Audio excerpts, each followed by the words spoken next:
If you haven't tried Agidi-jollof, I can categorically beat my chest and tell you are missing a lot. This is one meal that is super simple to make, and when you make it, you will definitely enjoy it. Let me show you how it is done. It is delicious, and I'm going to show you step by step on how you're going to achieve this. So if this is what you're interested in, come my lovelies, let's do this together.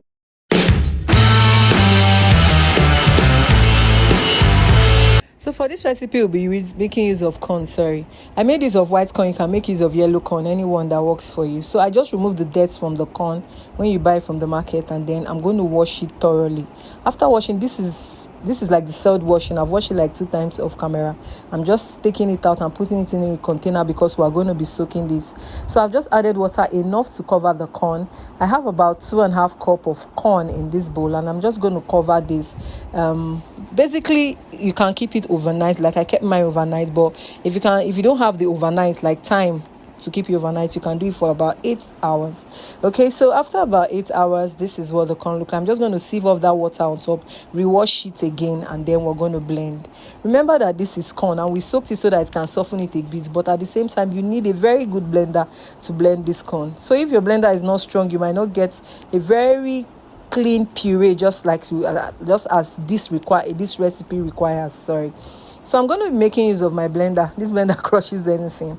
All right, and so I'm just going to plug it on and then add in water that I'm going to be using to blend it. Please, you're not going to blend this alone. There should be water in the blender so that you don't spoil your blender. And then once there's water in the blender, you blend till you get a very soft puree. Our corn is well blended at this point, so I'm just going to off it and then bring it out. So I'm going to show you so that you see what the corn looks like after blending. Let me just get this blender machine off the way, and then I'll open it for you to see. The next thing we're going to do is to sieve it out. I'm making use of this chiffon cloth. They call this akamu cloth when I went to buy it for people that make pap at home in commercial, like in large quantities. And then you can use your cheesecloth or anything, but this is a cheesecloth, but when I went to buy it, I called it akamu cloth. Okay, so the idea is to just pour this into it and then sieve out everything, like just to make sure there is only chaff that is remaining inside that bag.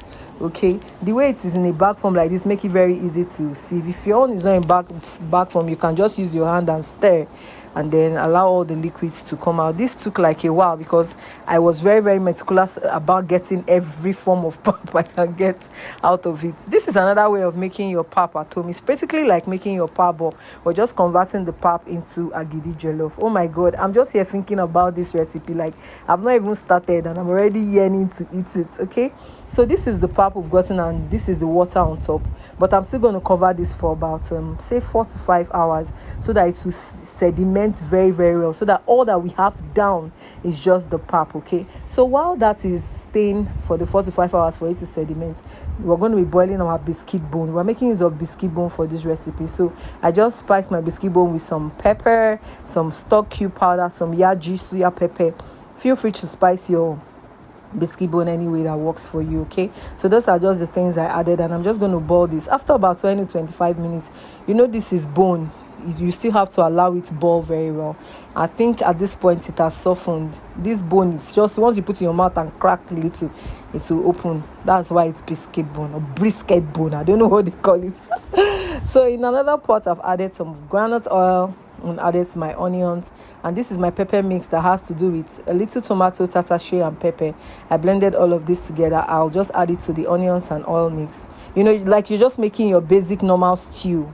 That is what this thing is all about. Okay, so once this has boiled, I know the pepper has dried to some extent, I'm just going to stir, and then I'm going to add in some stock cube. I also added in some yaji. If you know me very well, I make use of soya pepper in virtually everything I love cooking because I love the taste it gives my food, like all the time. And then we're going to be adding in some back our biscuit bone so that at least it will enter into that stew very well, and everywhere will be mele. Guys, at this point, you see the aroma in the kitchen. I was like, God, when will this thing be ready? I can't start eating it. So I'm just going to cover this for another 15 minutes. Make sure the meat has entered the stew has entered the meat, and they have married themselves. So I'm going back to check on my pap that we kept, our corn and blended corn mixture that we blended, and see it has sedimented very well. That water on top, I'm going to discard it because what we need is that thing that sedimented down.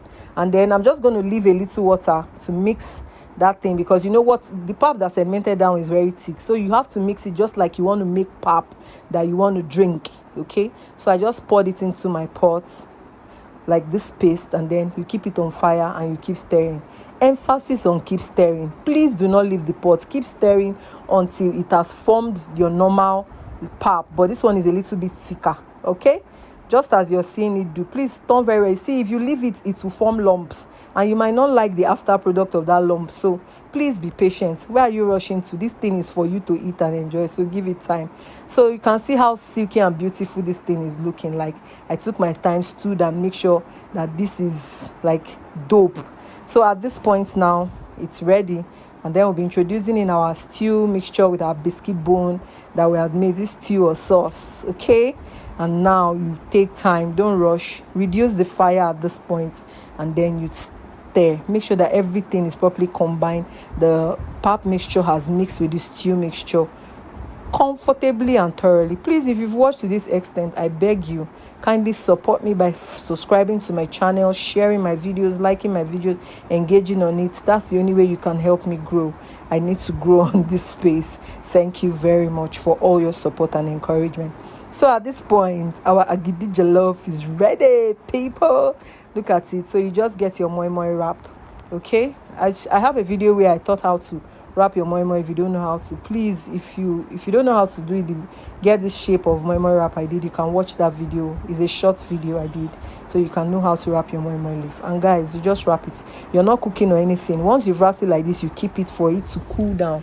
It took about 20 minutes, and then I just allowed it to cool down. Once it has cooled, not like it will cool down completely, but about 10 to 20 minutes, it has solidified. If you touch it, you will feel it that it has solidified. You just get your plates. My people, I packed a lot of biscuit bone in this thing. That is the advantage of making this thing at home. If you buy it from people that sell, they just put one very tiny, teeny biscuit bone for you. But when you do it at home, you pack enough, because biscuit bone is the fun of eating agidi. Look at, there's no even space to juke my phone because I biscuit bonified this thing.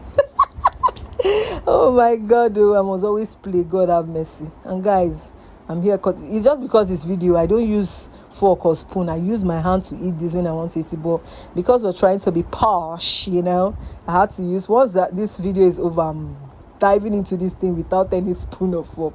So tell me why you won't be trying this. This is a recipe that is very, very, very common in Nigeria. I don't know about my people in diaspora, but I do hope that you try this recipe and you're really, really gonna enjoy it. Please don't forget again to follow, like, comment, and share. I need you guys to be part of this family because I always bring amazing recipes to you, recipes that you can convert to business for yourself, because me, I'm all about making money, because the economy is not smiling. Till I see you on the next one, I love you so much. Bye.